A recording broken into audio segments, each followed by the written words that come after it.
ya beberapa juga, tapi sekolah tinggi, belum jadi universitas. Nah, kemudian Unjani ini berada di bawah TNI AD ya, TNI AD. Makanya saat ini sedang dilirik mengingat baru beberapa bulan yang lalu Unjani mendapatkan rektor yang baru ya. Rektornya itu sekarang yaitu sering muncul di TV, yaitu Profesor Hikmahanto Juwana ya, salah seorang pakar di bidang hukum internasional dari profesor di UI ya, yang kemudian diperbantukan di sini sebagai rektor, yang disuruh langsung oleh Bapak Kasat ya, Bapak Andika Perkasa ya.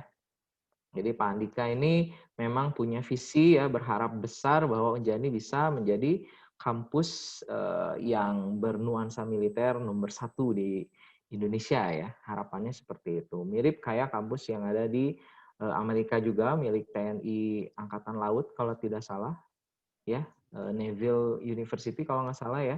Nah itu juga salah satu kampus yang terkenal dan bagus ya. Nah Unjani lahir sudah 30 tahun yang lalu, tapi ya masih merangkak ya. Semoga di tahun-tahun ini dengan rektor baru dan keinginan Kasat yang baru bisa menjadi baik ya. Saat ini juga saya ditugaskan ya sebagai sekretaris jurusan ya di Kimia FSI Unjani ini ya, membantu ketua jurusan. Oke, kemudian saya juga bergabung di himpunan-himpunan ya, karena kan kita orang manusia ya, yang namanya manusia kan harus berhubungan ya, hubungan sosial ya, harus dijaga. Dan ini juga salah satu upaya untuk meningkatkan kolaborasi riset ya. Jadi kalau kita bergabung di society ya, research society itu kemungkinan besar banyak tukar ilmu ya, tukar ide dan kemudian akhirnya join riset bersama. Oke. Nah, salah satunya di sini ada HKI ya, Himpunan Kimia Indonesia, karena saya memang kimiawan ya. Jadi saya joinnya yang nomor 1 pasti di Himpunan Kimia Indonesia.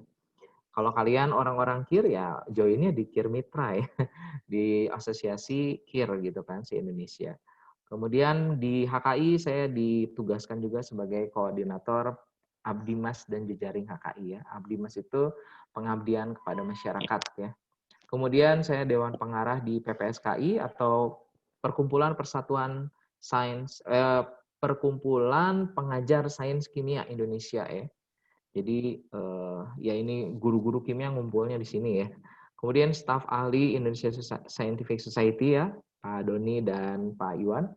Kemudian Mendeley Advisor, ini baju yang saya gunakan ini dikirim langsung dari Mendeley ya, yang berlokasi di Nederland, di Belanda. Kemudian member Ikatan Zeolit Indonesia dan member Material Research Society ID ya.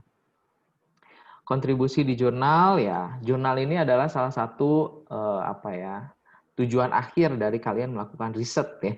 Jadi setelah kita melakukan riset, tujuan riset itu kan tentunya diinformasikan ke halayak ya. Karena riset yang kita lakukan jangan sampai sia-sia, bermanfaat dong buat masyarakat. Nah, jurnal ini adalah salah satu lapak ya atau lahan yang bisa kalian manfaatkan untuk mempublikasikan atau men-show off ya, men-show off hasil penelitian kalian.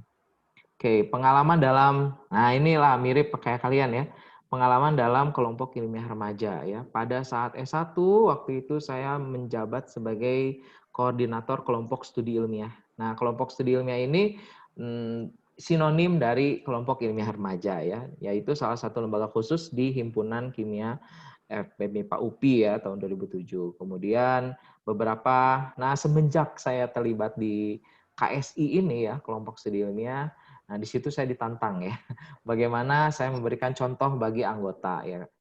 Seorang kelompok studi ilmiah harus melakukan riset secara literatur atau eksperimen base gitu ya. Kemudian menampilkannya dalam bentuk karya tulis ilmiah ya. Oleh karena itu saya mengikuti beberapa perlombaan seperti lomba karya tulis di Jarum Bakti Pendidikan, kemudian PKM ya.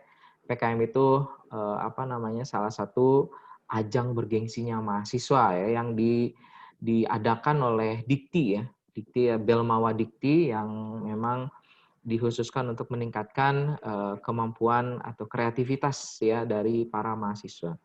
Mahasiswa itu kan bahasa kerennya adalah agent of change ya. Jadi perubahan yang ada di dunia itu pasti di apa diprakarsai oleh mahasiswa. Nah, di situ ada karya tulis ilmiah, saya sempat ikutan juga di PKM GT ya, GT itu gagasan tulis, gagasan tertulis, dan masuk ke dalam 120 karya atraktif dan inovatif, kemudian juara 1 di PKMP ya, di Timnas ya pada saat itu, Timnas itu adalah Pekan Ilmiah Mahasiswa Nasional. Jadi yang telah didanain ya, riset perlu dana loh ya, nanti saya jelaskan di slide tertentu. Riset perlu dana karena nggak sedikit penelitian itu yang menggunakan bahan yang nggak cukup murah ya, bahannya agak sedikit mahal, kemudian ada karakterisasi untuk memastikan apa yang kita riset itu sudah tercapai atau belum. Nah, itu butuh dana ya. Oleh karena itu kita mengajukan proposal untuk mendapatkan dana, didapatlah dana PKMP ini, dan yang baik hasilnya itu masuk ke Pekan Ilmiah Mahasiswa Nasional untuk dipromosikan kayak gitu ya. Nah, sambil promosi sambil ada kompetisi juga. Nah, alhamdulillah pada saat itu saya mendapatkan juara 1 ya. Kemudian supervisor juga tahun 2013. Ini baru-baru saya masuk S3 diminta oleh Pribadi Bilingual School untuk mendampingi ya salah satu kelompok ilmiah remaja di sana untuk mengikuti Indonesian Science Project Olympiad ya. Kemudian salah satu apa yang harus kita lakukan setelah riset kita selesai ya atau dianggap selesai yaitu mengikuti conference ya, alhamdulillah pada saat itu juga juara 1 dan juara 2 best poster ya. Kemudian nah ini membimbing mahasiswa di Unjani ya. Mahasiswa di Unjani saya bimbing, alhamdulillah tahun lalu juara 1 lomba karya tulis ilmiah di LIPI. Kemudian di tahun berikutnya sayangnya masuk hanya di finalis saja ya, di World Sustainable Chemistry Challenge. Oke, nah ini kontribusi di bidang pendidikan. Nah, bagi guru yang ingin berdiskusi tentang STEM ya, ini adalah salah satu produk Stellar ya yang berkaitan dengan STEM untuk meningkatkan kemampuan sains ya dengan istilahnya teknologi energi yang terbaru ya, energi terbarukan. Ini pelatihan MGMP. Oke ya, saya rasa itu saja cukup penjelasan atau kenalan dari kita ya. Kemudian kita masuk ke apa namanya? Sebentar, ini saya stop share terlebih dahulu. Kemudian kita masuk ke slide berikutnya yang ini. Oke.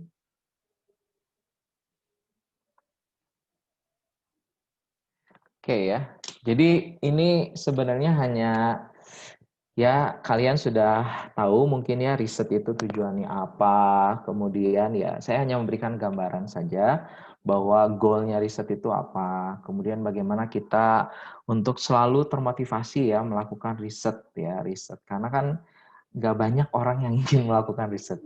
Tidak sedikit orang yang bersikap bodoh amat dengan apa yang dia amati setiap harinya gitu kan ya. Orang periset itu hal sekecil apapun itu dianalisis, diamati ya. Contohnya adalah yang apa namanya, yang Isaac Newton gitu kan, mengamati apel jatuh gitu kan. Wah, kok apel jatuh ya ditelusuri lah ya. Fisikanya muncul di sana, fisika klasiknya muncul kayak gitu. Jadi muncullah persamaan gerak jatuh bebas dan lain sebagainya. Mungkin kalian kenal juga di fisika. Nah, itulah orang periset yang membedakan dari orang biasa gitu ya. Jadi melihat sesuatu yang kecil tapi dia melihat dari berbagai sudut pandang. Oke ya, di sini saya mengambil judul Research a New Discovery ya. Kenapa? Ya karena yang namanya riset itu biasanya riset yang baik itu adalah riset yang memberikan informasi baru ya. Informasi atau temuan baru yang bisa kita share, kita bagikan ke ke manusia di dunia ya, ke manusia di dunia untuk yang melanjutkan penelitian kita ya, melanjutkan apa yang telah kita lakukan ya, barangkali bermanfaat. Jadi mirip kayak setiap riset itu kalau saya mengibaratkan sebagai ini ya, salah satu bagian puzzle ya. Jadi kita sedang menyusun puzzle dunia yang ideal gitu kan ya, dunia yang ideal. Nah, puzzle-nya apa untuk menyusun itu kita harus mengumpulkan puzzle-puzzle. Nah, puzzle-puzzle yang kecilnya itu, bagian puzzle-nya itu adalah dari hasil riset-riset ya, dari hasil riset-riset yang kemudian bisa digabungkan untuk mendapatkan dunia yang diharapkan oleh seluruh umat manusia. Oke. Nah, ini adalah salah satu ya, the greatest invention in the past 1000 years ya. Jadi selama 1000 tahun ini saya ngambil dari ehistoryosu.edu ya, salah satu universitas ya. Saya ngambil pakai bahasa biasa ya, bahasa bahasa lebay ya, greatest invention gitu aja. Search di Google muncullah ini, saya ambil, saya rasa ini nggak terlalu spesifik juga, jadi ini general, jadi saya ambil aja di sini. Nah, ini adalah salah satu temuan yang terbesar dan sangat bermanfaat hingga saat ini gitu ya, yaitu penemuannya mesin printing gitu kan ya, kemudian lampu, lampu listrik ya, light electric atau light bulb, kemudian penemuan mobil ya, kemudian penemuan telepon, kemudian penemuan radio dan televisi, vaksin, wah banyak sekali ya. Nah, ya siapa tahu ya kita itu diawali dari ini tentunya melibatkan jam terbang. Lihat aja wajah-wajahnya ya. Usianya itu saat dia menemukan ini tidak sedikit yang usianya sudah cukup tua ya. Sama kasusnya di Indonesia juga. Dulu yang namanya profesor juga, profesor itu kan yang ahli di bidang tertentu, itu juga sama, dinobatkan di usia yang cukup tua ya, di atas 50, ada yang di atas 60. Namun seiring berjalannya waktu dengan adanya fasilitas alat instrumen yang makin baru, kemudian kita adanya internet gitu kan ya, mengakses literatur pun jadi semakin mudah, kemudian kolaborasi dengan orang luar yang paham di bidangnya itu pun ya tinggal email dan sebagainya lebih mudah, sehingga untuk mendapatkan temuan-temuan yang bisa dibilang fenomenal itu bisa dapat diperoleh di usia yang lebih muda dibandingkan dengan yang tahun-tahun sebelumnya gitu kan ya. Jadi profesor juga di Indonesia ada yang usianya 36 tahun udah dapat gelar profesor ya, dengan temuan yang ya luar biasa gitu kan. Belum lagi ada yang penemu 5G kemarin di Jepang dan itu orang Indonesia ya. Profesor termuda ada yang 25 tahun juga itu orang Indonesia tapi di luar negeri gitu kan ya. Jadi banyak sekali keuntungan ya generasi milenial ya. Kalau kalian bukan generasi milenial ya mungkin generasi Z ya, dengan adanya kondisi sekarang ya, kemudahan kalian mengakses informasi, kemudian kemudahan kalian memperoleh barang ya, barang tinggal beli online, selesai datang, kalian bisa melakukan riset jika memang memerlukan barang tersebut gitu kan. Ya. Jadi harapannya penelitian makin ke sini meskipun memang topiknya itu semakin seolah-olah semakin sempit ya. Karena wah udah terlalu banyak nih orang yang melakukan ini. Saya bagian apanya dong? Nah, di situ kadang kita akan mengalami kesulitan dalam mencari ide penelitian. Karena seolah-olah ini ide kayaknya penelitian topik ini tuh udah banyak banget. Terus puzzle mana yang harus saya buat nih biar melengkapi informasi yang masih kurang di topik tersebut gitu kan. Nah, masing-masing generasi punya tantangan tersendiri ya. Nah, kalau kalian generasinya ya mungkin tantangannya adalah di ide ya. Di ide penelitiannya apa sehingga telah banyak penelitian sejauh ini yang dilakukan oleh orang di Indonesia sendiri maupun di luar negeri. Dan berdasarkan informasi yang saya lihat ya publikasi penelitian Indonesia itu saat ini sudah bersaing ya bahkan lebih baik daripada Malaysia ya. Jadi itulah yang tren terjadi di Indonesia ya dengan semakin banyaknya orang yang ya di satu sisi riset itu ada yang dibilang paksaan, ada yang bilang nurani ya dari hati gitu kan ya penelitiannya itu ya nanti saya akan jelaskan dari mana riset itu muncul. Dan ini adalah ilmuwan-ilmuwan luar biasa ya tahun 1927 di Solvay Conference. Mungkin beberapa wajah di sini ada yang kalian kenal? Meskipun ada namanya di bawah gitu ya. Ada Albert Einstein, ada Marie Curie ya, ibunya kimia ya, ibu kimia itu Marie Curie. Tahun 2011 pun kita menyelenggarakan, bukan menyelenggarakan ya, pokoknya menganggap sebagai 100 tahunnya kimia ya, 100 tahunnya chemistry. The Year of Chemistry itu tahun 2011, yaitu kaitannya juga sama Marie Curie ya. Kalau tidak salah ya sepeninggalnya Marie Curie 100 tahun ya, 100 tahun sepeninggalnya Marie Curie. Atau usia ya, usia Marie Curie yang ke 100 tahun kalau tidak salah. Oke, kemudian ada juga di sini banyak ya. Rata-rata di sini memang theoretical science ya, orang-orang yang menciptakan fisika modern atau istilahnya kalau di kimia itu quantum teori ya. Ini kan seperti Schrödinger, kemudian ada Debye dan lain, Max Planck ya, dan lain sebagainya. Kayak gitu. Niels Bohr, de Broglie, Compton, Dirac, Kramers, wah banyak ya. Ada Heisenberg, ada ya Heisenberg juga ada kayak gitu. Nah biasanya nanti ya siapa tahu kalian di suatu saat ya sering melakukan penelitian, kolaborasi riset, kemudian mengikuti salah satu ajang kompetisi. Nah ada foto bareng seperti ini dan bisa jadi fotonya menjadi sejarah. Saya doakan seperti itu. Oke.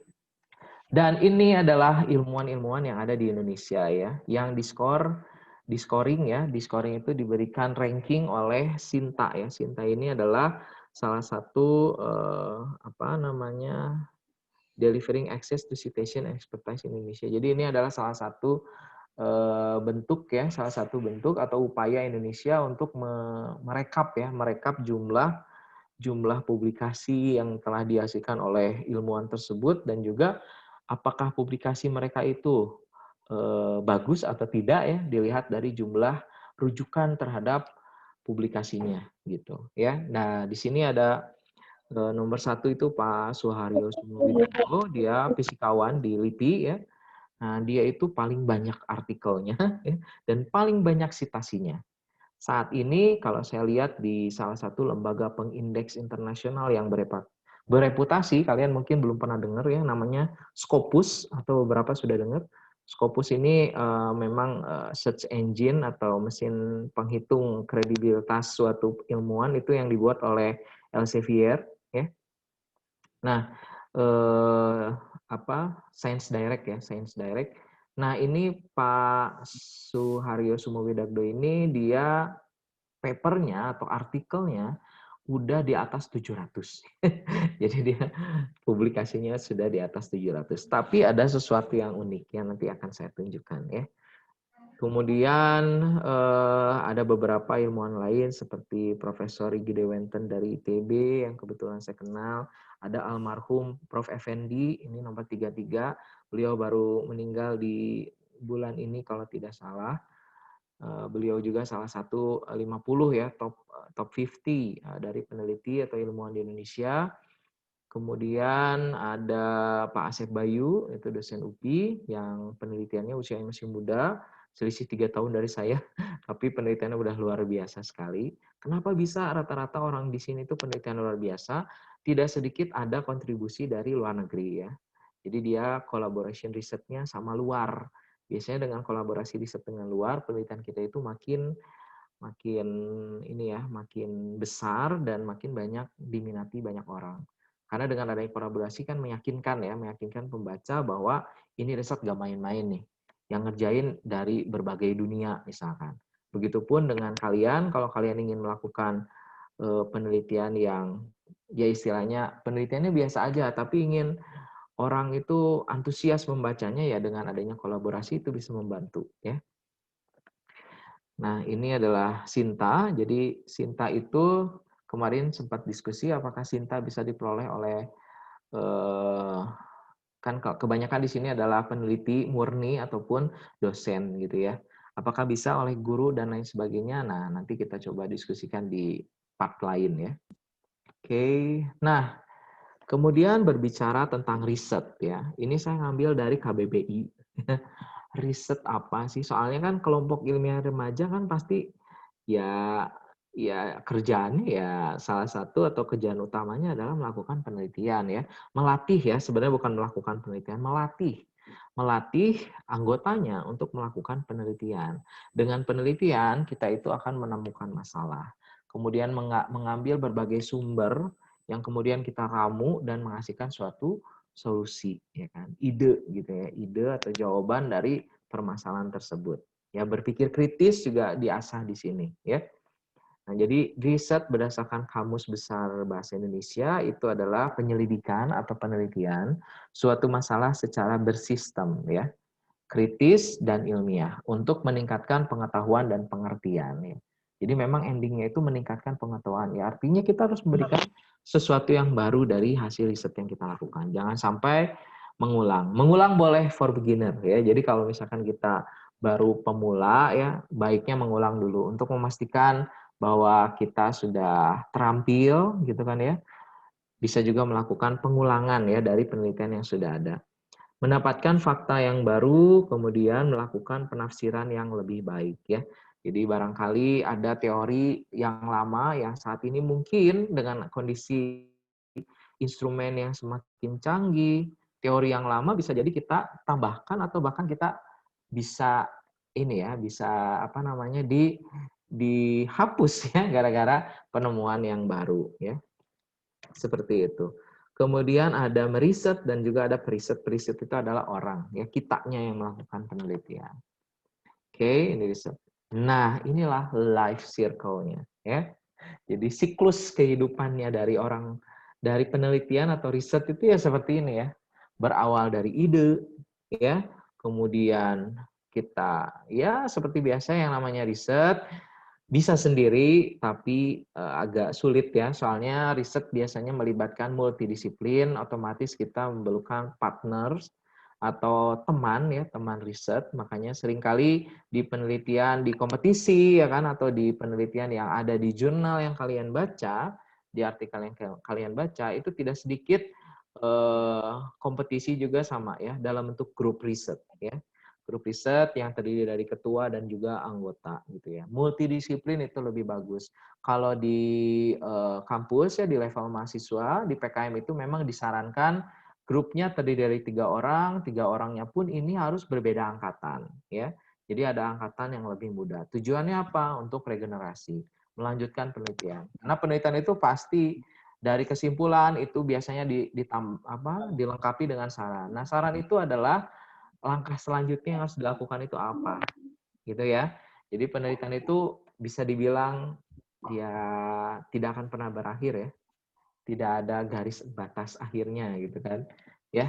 Nah, partnersnya itu tadi bisa untuk meregenerasi ya, seperti para ilmuwan terkemuka juga ya, Thomson, Rutherford itu kan yang satu dosen, satu mahasiswanya itu melanjutkan penelitian tentang atom, itu pun sama ya, ceritanya seperti itu. Jadi harus ada yang melanjutkan penelitian. Atau kalian memang kalau penelitiannya ingin dibawa ke daerah hilir ya, atau lebih aplikatif, tentunya melibatkan, misal nih saya contoh orang kimia nih, saya ingin penelitian saya itu aplikatif, bisa dipakai langsung oleh industri. Otomatis saya harus mengundang salah satu partner yang memang basicnya dari industri ya. Bisa ngambil orang engineer ya, engineer-nya ya tergantung apakah kita mau chemical engineering yang kita jadikan partner atau misalkan civil engineering ya atau yang lain sebagainya ya tergantung riset kita tuh mau dibawa kemana, pengantarnya siapa gitu ya. Kalau misalkan udah mau dibawa ke area bisnis juga ya otomatis kita ngundang yang disiplin ilmunya tentang ekonomi gitu ya. Seperti itu. Karena kalau kita mempelajari semua ilmu kan membodal juga ya. Pusing juga. Jadi kita harus partner ya, cari partner. Kemudian seperti yang tadi saya sebutkan, riset itu pasti memerlukan dana ya, mengeluarkan dana ya, kecuali beberapa theoretical research itu tidak memerlukan dana ya, bisa jadi ya. Mungkin ya dulu itu kan cuman bermodalan kertas dan juga pensil untuk theoretical research, tapi sekarang dengan adanya komputer bisa juga masuk ke computational research ya, riset yang berbasis komputasi gitu kan. Nah, itu juga memang kalau kita sudah punya komputer yang mumpuni ya, itu tidak memerlukan biaya lagi karena cukup di komputer. Sisanya ya tinggal kita tuangkan apa yang ada di otak ke mesin komputernya, biar komputer yang bekerja gitu ya. Mungkin biayanya biaya listrik paling ya. Listriknya karena kan harus dinyalakan on terus nih komputernya kayak server pada umumnya gitu kan. Nah, mungkin itu saja ya. Kipas mungkin ya. Kipasnya mungkin harus menjaga mesin supaya tidak overheat ya dan sebagainya. Nah, itu proposal karena kita butuh dana untuk riset, makanya ada proposal writing. Nanti akan saya jelaskan di slide berikutnya. Kemudian setelah kita menulis proposal dan kemudian kita memperoleh investor ya atau pemberi dana, sebutnya sebagai hibah ya, hibah penelitian, kita baru melakukan proses risetnya sendiri, gitu kan ya. Proses riset ya tentunya pengambilan data, pembelian bahan ya kan, kemudian melakukan sintesis kalau misalkan di kimia gitu kan ya, membuat prototipe gitu, kemudian menguji cobakannya dan seterusnya. Kemudian setelah riset proses selesai, sudah menghasilkan suatu conclusion yang kemudian siap untuk kita berikan kepada masyarakat, ya tentunya kita lakukan publikasi. Publikasinya bisa berbagai cara, nanti akan saya tunjukkan di slide berikutnya. Oke, nah seperti yang tadi disebutkan, untuk generasi Z itu yang agak kesulitan adalah riset idea. Karena kita lahir lebih terlambat daripada yang dulu-dulu, makanya kita ya idenya seolah-olah kayak yang udah keambil tuh sama orang ini nih yang lahir duluan. Nah, kita terlambat di situ ya. Nah, ini adalah tantangan bagi generasi Z ya, mencari ide ya. Untuk mendapatkan idenya ini ya yang perlu kita miliki itu adalah rasa keingintahuan atau curious ya. Kemudian courage, keberanian dan kreatif ya. Ini adalah yang modal ya. Sebetulnya banyak ya tahapannya. Untuk mendapatkan rasa ingin tahu ya otomatis kita banyak hal yang bisa kita lakukan yaitu dengan cara meningkatkan literasi kita ya, membaca berita, membaca ya apa yang interestnya kita apa, misalkan kita terkait tentang makhluk hidup ya, kayak misalkan makhluk hidup yang hidup di laut kedalaman sekian misalkan ya, sering aja baca-baca yang seperti itu. Nah dari situ biasanya muncul ide juga, loh kok bisa gini ya, bisa nggak ini dipakai untuk gitu. Nah dari bacaan itu seringkali kita muncul pertanyaan ya. Nah, pertanyaan ini yang bisa mengarahkan kita untuk mendapatkan ide ya, ide penelitian itu kemana. Ya, dari ide nanti muncul topik research ya.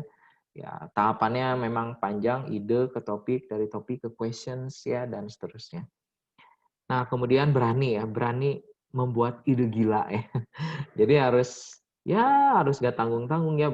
Memang awalnya kita harus membuat ide yang gila gitu ya. Kemudian nanti ide gilanya ini kita kontrol ya, kita kontrol, lihatlah visibilitasnya bagaimana. Mungkin nggak sih ide yang kita lakukan ini bisa dikerjakan, kayak misalkan kondisi tempat kita melakukan penelitian memungkinkan nggak untuk melakukan ini. Misal ya, contoh kita ingin mengamati ya,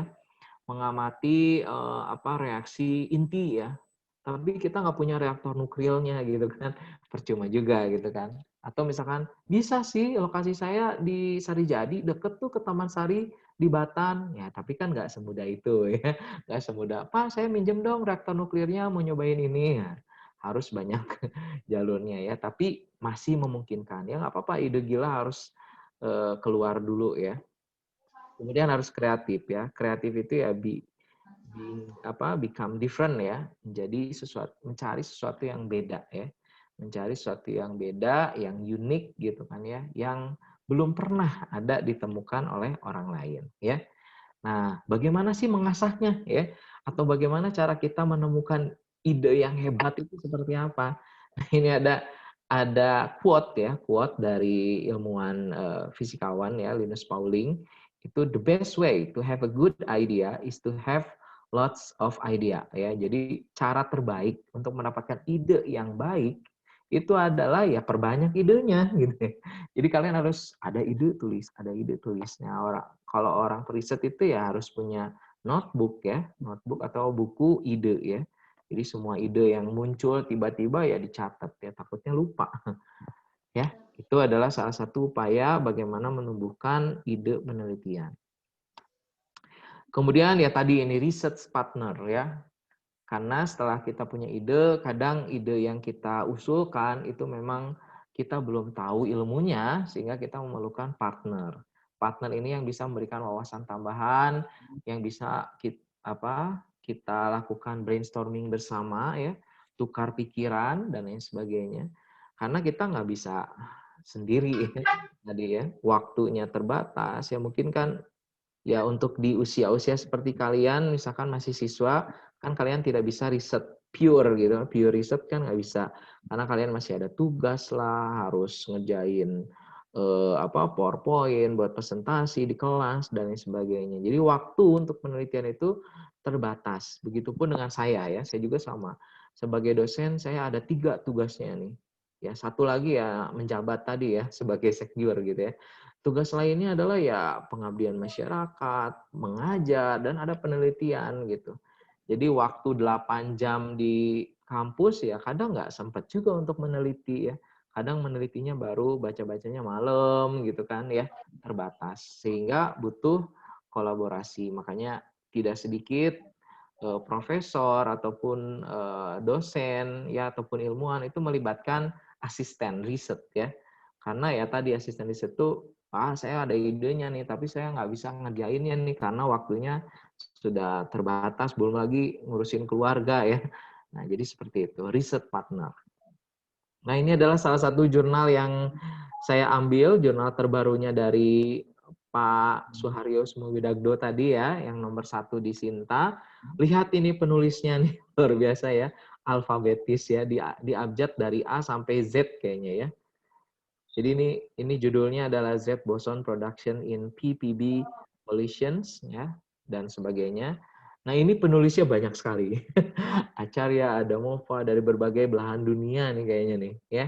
Banyak sekali. Jadi ya itu tadi kolaborasi itu tidak terbatas ya. Tapi mungkin kalau menurut saya sih ini tidak terlibat sepenuhnya tapi ya ada kontribusi, mungkin ada semacam karena mereka punya grup riset khusus gitu ya, dalam bentuk WhatsApp group atau mailing group gitu kan.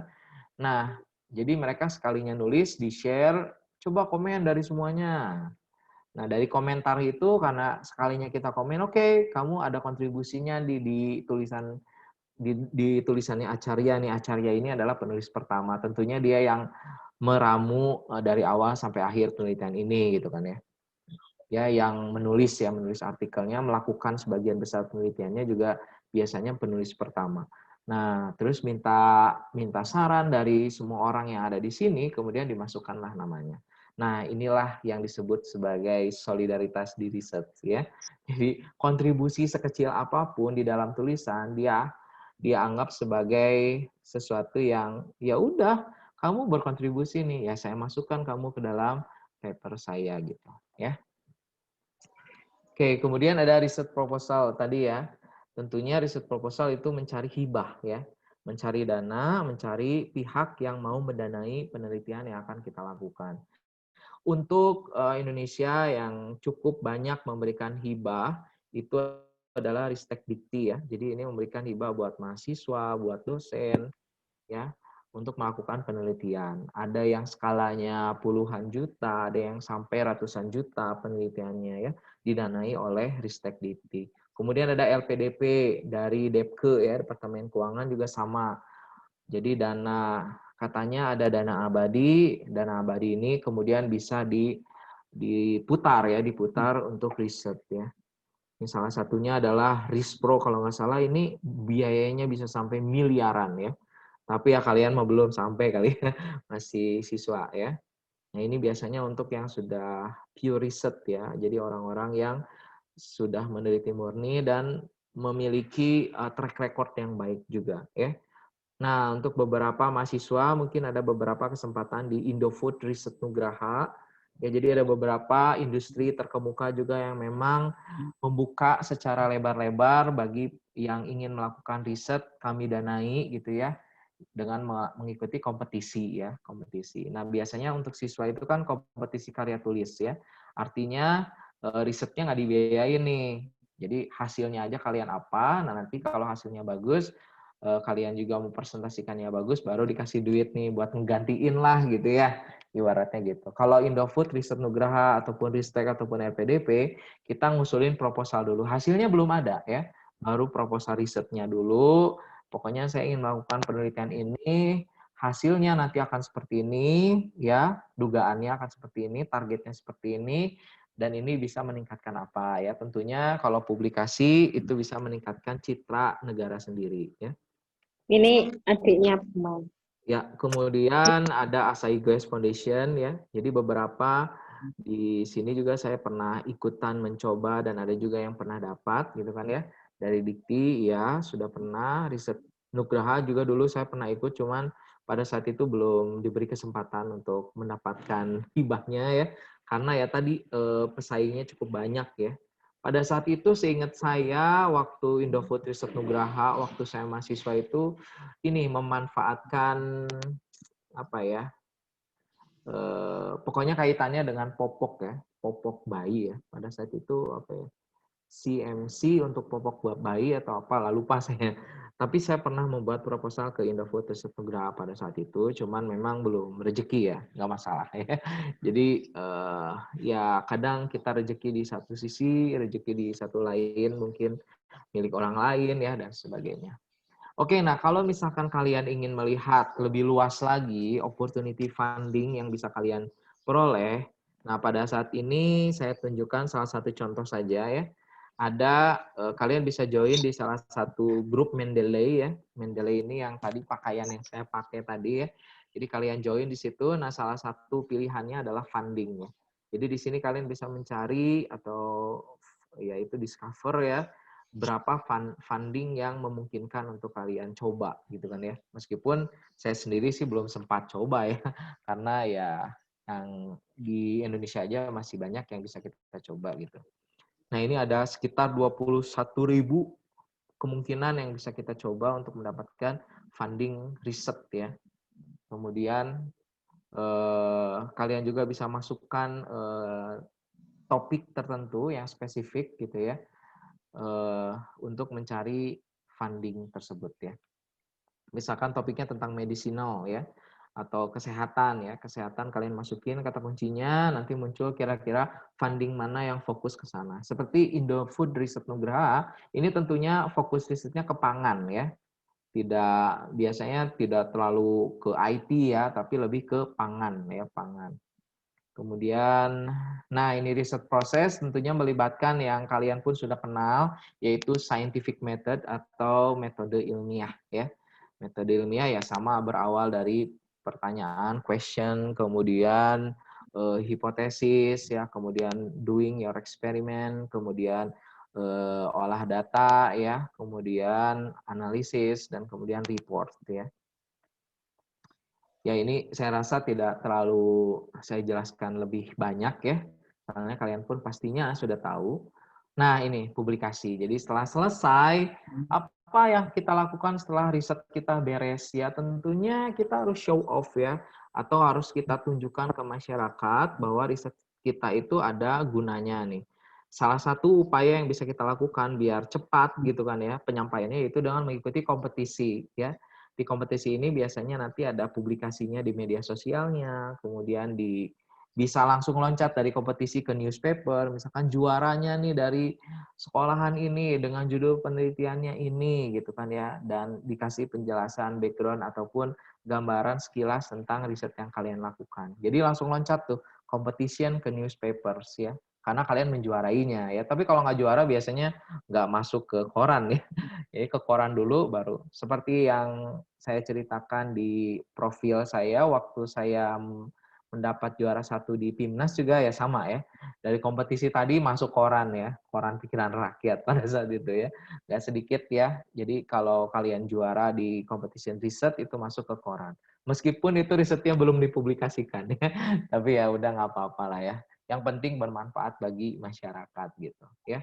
Nah, kemudian salah satu cara lain untuk mempromosikan hasil riset kalian yaitu dengan mengikuti konferensi atau seminar. Ya, di seminar ini banyak orang yang memiliki interest yang sama, sehingga siapa tahu dengan kalian presentasi di sana bisa make collaboration lagi gitu kan ya dengan orang lain dan melakukan penelitian lanjutan ya, penelitian bersama.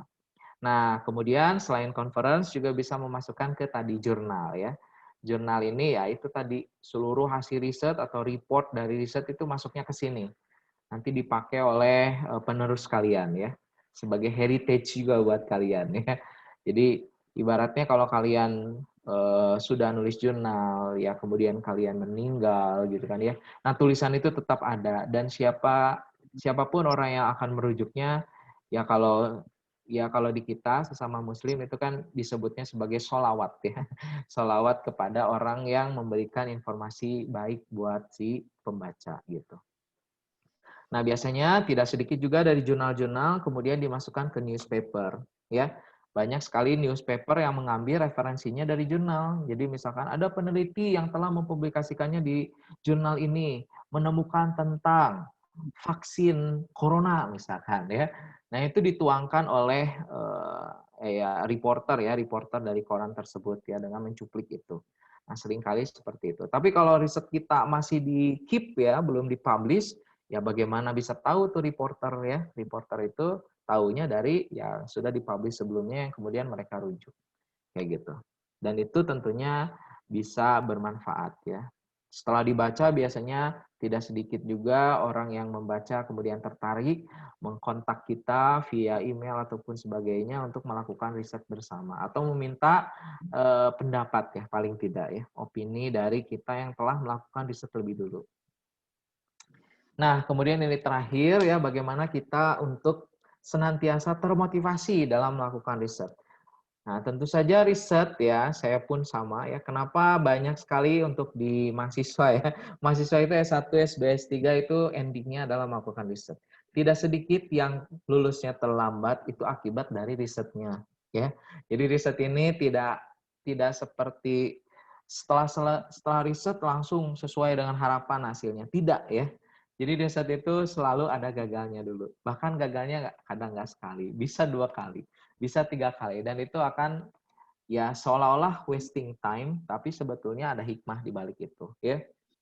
Nah, terus biar kita termotivasi meskipun telah mendapatkan hasil yang gagal, ya satu pertama yang bisa kita lakukan adalah kita merecall kembali. Ya remember, ingat kembali, kenapa sih kita melakukan riset ini? Biasanya setiap kita melakukan riset, pasti kan kita membuat background ya. Background-nya itu kaitannya dengan riset motivation. Nah, motivasi riset kita melakukan ini tuh apa sih? Nah, kita ingat kembali gitu, ingat kembali, oh iya ya, kita ingin menyelesaikan masalah dunia yang sangat saat ini kritis gitu. Kalau kita nggak ngelakuin ini, dunia kita tuh kiamatnya lebih cepat, misal ya, ekstrimnya seperti itu gitu kan. Nah, kita harus memotivasi diri sendiri ya, encourage diri sendiri. Kemudian yang kedua, keep up with recent discovery.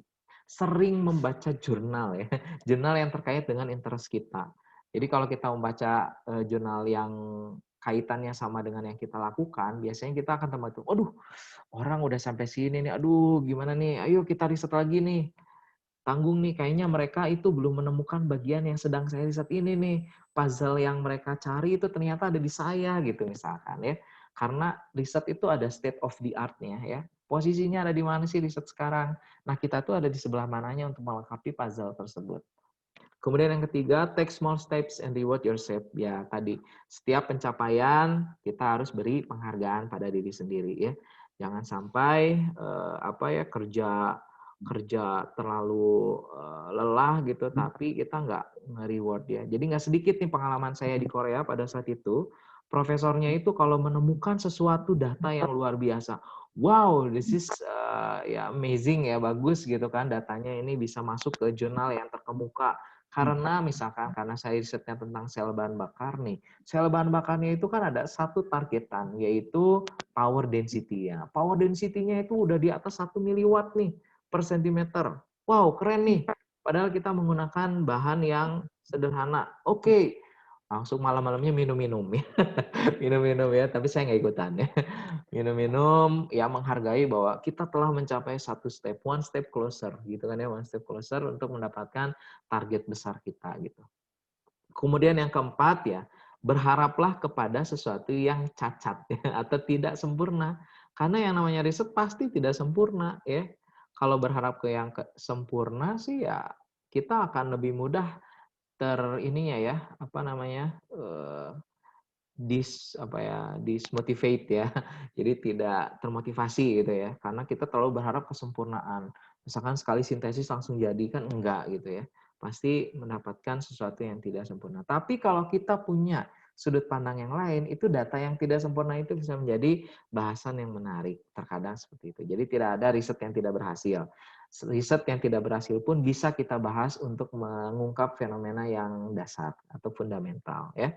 Kemudian look beyond the bench. Nah, ya pada prinsipnya setiap kejadian pasti ada hikmahnya. Ketika kita mendapatkan hasil yang tidak bagus juga, kita mungkin mendapatkan hikmah yang lain. Ketika riset kita gagal terus nih, tapi kan selama prosesnya keterampilan kita meningkat. Kemudian selama kita brainstorming dengan partner, pasti ketika kita nemu masalah, kita akan coba kontak partner ya, ataupun rekan yang memang paham kira-kira nih salahnya di mana. Nah, itu kan ada koneksi ya dan lain sebagainya. Kemudian work smart ya. Work smart itu artinya ya lebih ke time management ya. Jadi manajemen waktunya harus diatur.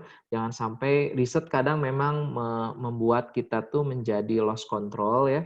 Karena waduh tanggung nih ingin melakukan sampai menemukan ini. Kadang kita sampai tidak ya bisa dibilang lupa tidur dan lain sebagainya. Nah, itu harus dikontrol ya. Karena kalaupun kita risetnya udah bagus, kemudian meninggal lebih ya istilahnya awet muda ya, awet muda nggak pernah tua artinya meninggal di usia muda gitu ya, kan sayang sekali ya. Jadi harus work smart ya. Work smart itu time manajemennya harus diperhatikan. Makanya di proposal itu seringkali ditanya time risetnya seminggu alokasinya berapa? Oh, seminggu aku 20 jam misalnya. Ya 20 jam tuh nggak seharian 20 jam, tapi dibagi sehari mungkin 5 jam, seharinya lagi 4 jam, dan seterusnya. Sehingga totalnya adalah 5 jam. 20 jam gitu kan. Oke, saya rasa waktunya sudah cukup ya Pak Doni ya. Sudah 40 menit. Saya cukupkan terlebih dahulu gambaran tentang riset. Ya, barangkali dari kalian ada yang ingin kita diskusikan, masih ada waktu rasanya. Terima kasih Pak Doni. Oke, terima kasih Pak Ari yang sudah memaparkan materinya dengan sangat baik. Mudah-mudahan ini bisa menjadi motivasi buat kita semua dalam melakukan tugas utama sebagai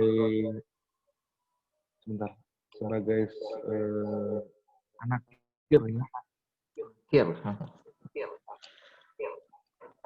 Jadi kerjaan dari anak ya ilmiah itu adalah ya melakukan riset, dan yang tadi sudah dipaparkan sudah sangat jelas sekali. Jadi intinya adalah bagaimana kita mempunyai pengaturan waktu yang baik, kemudian ide yang gila gitu ya, terus kemudian time management dan lain sebagainya. Nanti PPT-nya kita akan share. Nah, baik, untuk sesi selanjutnya silakan barangkali ada yang ditanyakan, bisa menulis di kolom chat, nanti saya akan tunjuk, kemudian bisa nanya secara langsung. Halo, silakan. Ada yang mau nanya? Halo. Halo, Kak. Oke, ini dengan siapa? Dengan Fadil ya? Oke, silakan. Kak Fadil, silakan. Dibuka ya kameranya biar kita kenal ya. Oh iya, Kak. Sebelumnya perkenalkan, nama saya Muhammad Fadil Islamil Hakni dari SMA Negeri 4 Kendari, Provinsi Sulawesi Tenggara. Nah, terima kasih atas pemaparannya dari tadi, Kak. Saya ingin bertanya, sebagai peneliti yang sering melakukan penelitian di bidang pendidikan, khususnya dalam pengembangan dan pemanfaatan teknologi pada dunia pendidikan, saya terkadang kayak seringkali menemukan bahwa adanya plagiarisme atas karya saya, dan juga kadang mereka dengan bebas menggunakan tanpa meminta izin dari pihak peneliti. Nah, kira-kira bagaimana langkah yang tepat bagi saya yang masih anak SMA saat mengurus hak atas kekayaan intelektual atau haki atas karya saya agar tidak salah dalam mengurus hak kekayaan intelektual itu sendiri. Oke, baik. Oke. Selain itu juga, Kak, saya ingin bertanya satu. Dalam melakukan penelitian di bidang pendidikan kan terkadang kita harus melakukan yang namanya validasi produk, validasi media, dan beberapa validasi lainnya untuk membuktikan bahwa emang produk penelitian yang kita lakukan itu emang benar-benar bisa diaplikasikan dalam ranah pendidikan. Nah, bagaimana dan apa saja yang perlu saya perhatikan agar validasi yang kita lakukan itu bahwa emang benar-benar bisa diakui oleh pihak lain bahwa emang validitas yang diakui dan sah atas kaidah ilmu penelitian serta kode etik penelitiannya, Kak. Terima kasih. Baik. Oke, terima kasih Kak Fadil. Mangga silakan Pak Ari. Baik, jadi ada 2 pertanyaan ya totalnya ya. Yang satu adalah tentang apa namanya tadi hak kekayaan intelektual ya, atau HKI atau HAKI ya. Nah, jadi memang di kita pun ada lembaga yang mengesahkan HAKI dari setiap penemunya ya, invention ya atau inventor ya, inventornya itu adalah websitenya adalah DJKI ya, atau Direktorat Kekayaan Intelektual ya, Direktorat Jenderal Kekayaan Intelektual. Kamu bisa akses juga di website ya djki.go.id aja, masuk di situ. Saya pun pernah buat hak cipta di situ ya. Jadi memang banyak jenis hak kekayaan intelektual. Pernah saya sampaikan di session sebelumnya ya, kalau tidak salah ya Pak Doni ya. Iya, betul. Jadi ada hak paten, ada hak cipta atau copyright ya, ada juga merek, kemudian ada juga ada 5 kalau tidak salah ya. Nah, bisa dicek di sana. Terus bagaimana pengajuannya? Nah, memang ada yang melalui lembaga tertentu ya, seperti saya nih di sini karena saya karyawan ya atau dosen di Universitas Jenderal Ahmad Yani. Nah, saya pun mengirimkan hak kekayaan intelektual saya tuh melalui akun lembaga gitu. Jadi lembaga yang akan mengurusi kekayaan intelektual. Jadi kita dianggap sebagai penciptanya atau inventor, tapi yang memegang hakinya itu adalah lembaga kita sendiri. Nah, tentunya biayanya di-cover sama lembaga dong, gitu ya. Tapi kita inventornya, jadi mereka menghargai kita. Makanya tetap inventornya tetap ada dengan nama kita, tapi pemegang hakinya adalah lembaga kitanya. Dan mungkin sekolahnya bisa jadi. Atau kalaupun ingin sendiri saja, itu juga bisa ya. Membuat akun, kemudian mendaftarkan sendirinya. Jadi biayanya otomatis di-cover oleh diri sendiri ya. Untuk hak cipta itu kemarin saya untuk biaya lembaga itu sekitar 300.000. Tapi kalau untuk biaya sendiri itu biasanya 2 kali lipat ya harganya. Kalau paten ya lebih mahal ya. Kalau paten lebih mahal, nah tapi ya bisa dicek aja ya. Kalau lembaga biasanya dapat sponsor kayak gitu ya. Itu satu untuk kekayaan intelektual. Jadi kalau misalkan kita klaim ke orang, itu kok kamu pakai karya saya, mana buktinya itu karya kamu, kan susah ya kalau nggak ada paten ya. Tapi kalau misalkan udah paten, nih buktinya nih saya ada surat patennya, nih punya saya loh gitu kan. Nah itu bisa kita klaim ya. Kita klaim, kemudian ya kita bisa usut ke pengadilan ya kalau misalkan ada kaitannya dengan komersialisasi produk kita gitu ya tanpa seizin kita. Kemudian yang kedua itu adalah validasi ya, validasi terhadap riset. Nah, validasi itu ada banyak metodenya ya. Tentunya dalam pemilihan metodenya pun jangan sampai salah pilih ya.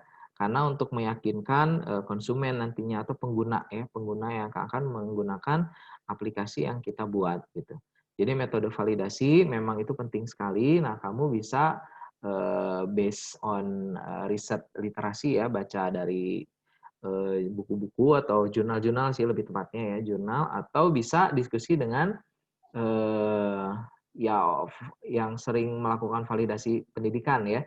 Ya dosen-dosen yang biasanya terlibat di validasi pendidikan itu adalah dosen-dosen dari yang bergelar MPD atau doktor dari pendidikan. Nah, itu biasanya ilmu validasi tentang tentang penelitian tersebut ada gitu ya. Jadi kamu bisa meminta pendapat dari mereka gitu. Oke. Ya. Oke, terima kasih Pak Ari atas jawabannya. Lalu kemudian ini satu pertanyaan lagi karena waktu ya, nanti kita akan lanjutkan karena ini program dari temu ilmiah ini kita akan gulirkan nanti setiap minggu, tapi tadi ada saran dari Ketua ISS minta jajak pendapatnya ya. Jadi apakah mau dilaksanakan 1 minggu sekali atau 2 minggu sekali ya, biar nggak bosan gitu ya. Tapi nanti kita akan sharing ke teman-teman semua yang ada di grup untuk memilih apakah 1 minggu sekali atau 2 minggu sekali. Kalau 1 minggu sekali nanti Pak Ari juga mungkin bisa jadi pemateri lagi untuk mengisi gitu ya, mengisi yang nanti akan ditanyakan selanjutnya. Tapi yang jelas program temu ilmiah ini adalah salah satu gebrakan dari kami, dari ISS sendiri, bagaimana kita membahas tentang hal-hal seputar ilmiah, terutama riset yang dikaji yang disampaikan oleh para staf ahli kami gitu ya. Kami alhamdulillah sudah punya 7 staf ahli yang semuanya bergelar doktor dan ada juga yang profesor. Jadi mudah-mudahan ilmu dari beliau-beliau ini salah satunya dari Pak Ari bisa kita manfaatkan untuk pengembangan riset di KIR-nya masing-masing. Oke, satu pertanyaan lagi ya. Ada yang mau bertanya, silahkan. Halo? Halo? Silakan bisa raise your hand.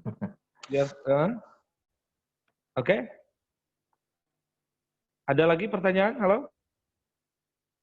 Oke, kalau tidak terbayang kayaknya. Kalau nggak bingung. Bingung langsung cari ide soalnya. Cari ide penelitian kayaknya. Ya, oke. Jadi karena tidak ada pertanyaan lagi, jadi karena ini juga waktunya sudah jam 3. Sekali lagi kami ucapkan terima kasih kepada Pak Dr. Ari Rahadian MSI yang sudah memaparkan ya materinya. Jadi nanti setelah diadakan polling apakah mau seminggu sekali atau 2 minggu sekali, nanti nanti beliau juga nanti di sesi yang selanjutnya akan mengisi karena semangat Pak Ari ini luar biasa. Mudah-mudahan kita juga semangat gitu ya yang menimba ilmu dari ya. Terima kasih Pak Ari ya sudah hadir. Siap. Nah, sesi terakhir kita foto dulu ya sebelum kita ini. Mohon kameranya dihidupkan. Jadi kita akan sesi foto dulu biar nanti ini punya kenang-kenangan ya. Oke.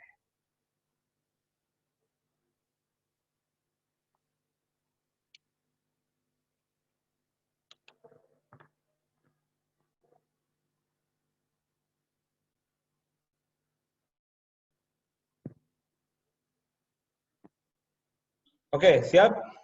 Siap. Siap. 1, 2, 3. Oke, 1, 2, 3. Oke, sekali lagi. 1, 2, 3. Pak Doni nggak nyala videonya tuh. Oh, sengaja Pak. Oke. Oh, sengaja biar gitu ya, fotonya mantap. Oke, udah ya. Oke, siap. Slide kedua, 1, 2. Oke. Bentar.